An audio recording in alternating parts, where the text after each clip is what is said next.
Welcome, everyone, to the Digital Signage Today podcast.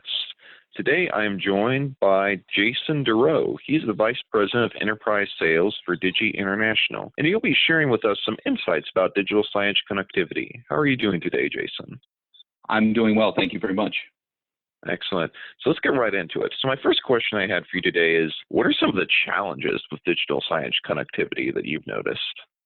Well, digital signage is one of these unique technologies that has the ability to really kind of provide ability for customers to interact with their vendors or customers working with partners. And one of the things that you find is you have to a lot of times get those signs into locations where the customers are. And sometimes those signs are located within other bigger facilities. So you can think of, for example, in a shopping mall, for example, you might have a digital sign that's placed in the center of that mall. Some of these digital signage can be even placed outdoors. And one of the challenges that we typically see is the requirement that most digital signage applications have is to keep that content relevant, so it's constantly updated, refreshed, and available to clients. So getting connectivity to those signs to keep that data refreshed, and or if it's interactive in any way, keep that constant connectivity to the network. So really providing kind of the connectivity solution where you're maybe inside of a bigger retailer, as an example. Let's say I have a kiosk that might sell even vacuum cleaners or something to that effect, right? A lot of times that store will not let you participate on their core network, so you have to kind of bring your own connectivity to the solution. And providing that connectivity sometimes can be a pretty big challenge. So with that in mind, what are some ways to improve connectivity and to make the digital signage more reliable? Well, as an organization, I'm probably a little more biased to the LTE type technologies, meaning wireless data. So if you think about the world in which we live in, everything is mobile, right? So we have the ability to kind of work from anywhere, operate from anywhere. And the mobility networks have really been designed in such a way to really try to provide a good class of service or a good performance level for their customers. So what we find is a really good solution to get that kind of ubiquitous connectivity, because it can be done anywhere, is to use LTE data. So don't think of a smartphone being attached to that, but think of either a small gateway or router type device that has integrated cellular connectivity into it so that it can provide that always-on connectivity. So wherever you pick up that device and move it to, the device, as soon as it's powered on, it can power up that router that's on the inside to provide that always-on connectivity. So that LTE really provides that adaptability to have a single way in which you communicate to these signs, and it also can be used in kind of shared environments. Excellent. So obviously another concern people have is how they can monitor their displays. So how can they really monitor their displays more closely? Yep. And this goes back to connectivity in a lot of ways. So once you have that always-on connectivity, you have the ability to set up kind of a two-way communication process. The way our products and many of our other, I guess I'll call it competitors in the industry, kind of do the same thing. We design platforms by which these devices are really kind of designed to kind of phone home. What they typically do is that they're always checking in at whatever interval the customer specifies, and it provides that reporting information. So you can see what's going on with current signal strength information, performance, as well as their application has the ability to kind of phone home. So if they're, for example, collecting sales or providing information or just, sending information to their clients, you can keep that constantly refreshed and updated.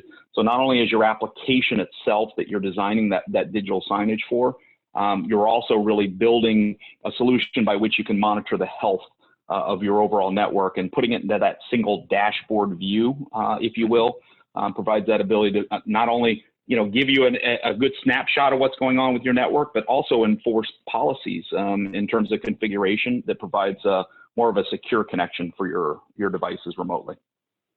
Excellent. So what are some connectivity solutions that end users can really look into to make all of this a little easier? Yeah, so the LTE connectivity we've kind of already talked about, but there are other options, right? So sometimes you can participate in kind of a customer's existing network. So if you think about a shopping, a mall or something to that effect, they might have, for example, a Wi-Fi network that you can participate in.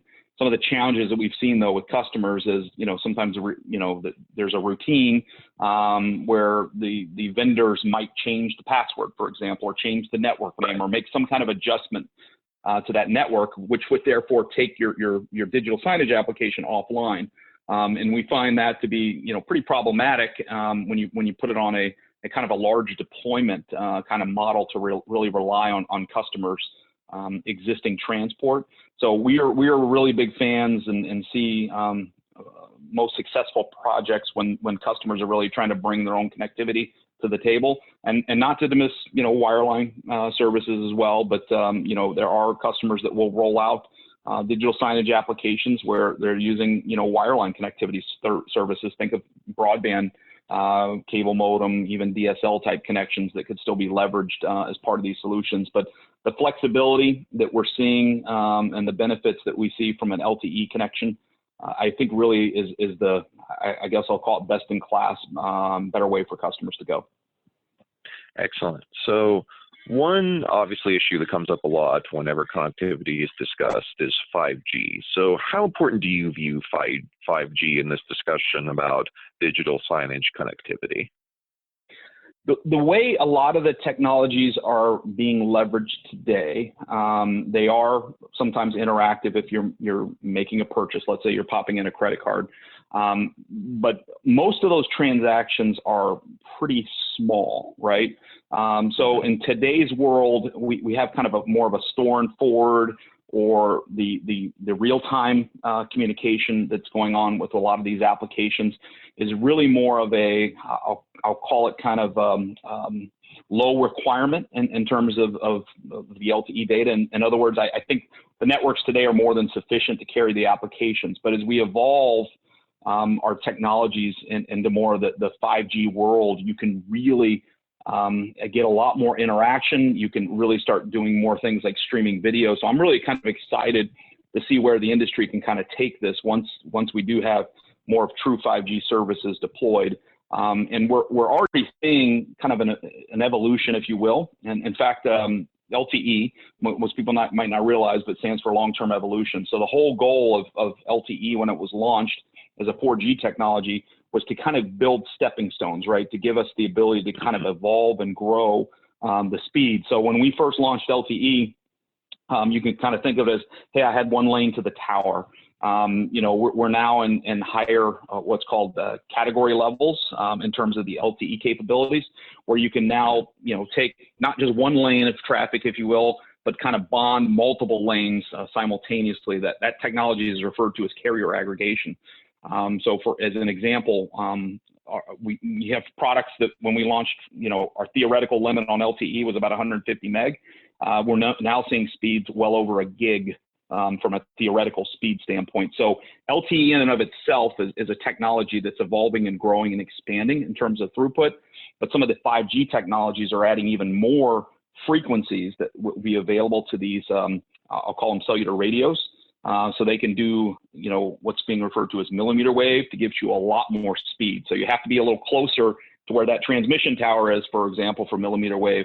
But if you do so, now you can start getting into the multiple gigabits of throughput of data. So I guess the key is the use cases are really going to evolve so that you can really get kind of real true HD, interaction if needed out of certain applications. So I'm really excited to see where things kind of evolve and develop.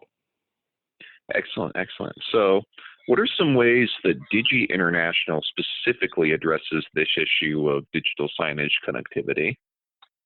Yeah, so we've been very focused on digital signage use cases because that's where we find a good portion of opportunities to really kind of serve our customers in the IoT space.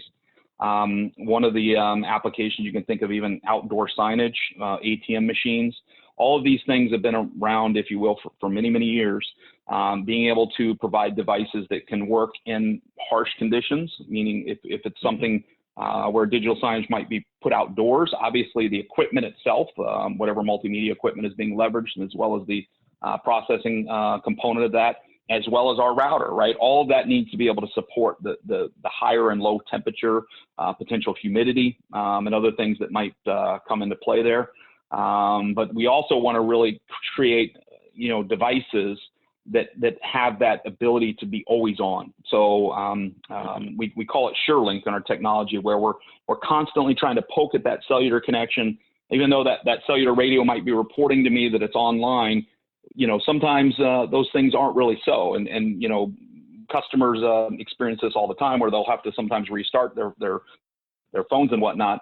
Our goal is to mitigate the risks of truck rolls, right? So we want to really be able to have a customer deploy something one time and then have that device kind of automatically recover in case of outages or problems. So that's one of the things that we really like to do and provide to our digital signage customers is once they roll it out, it has automatic self-recovery mechanisms, so it can detect whether or not it's lost its connectivity to the network, and then go through a process by which it tries to self-recover.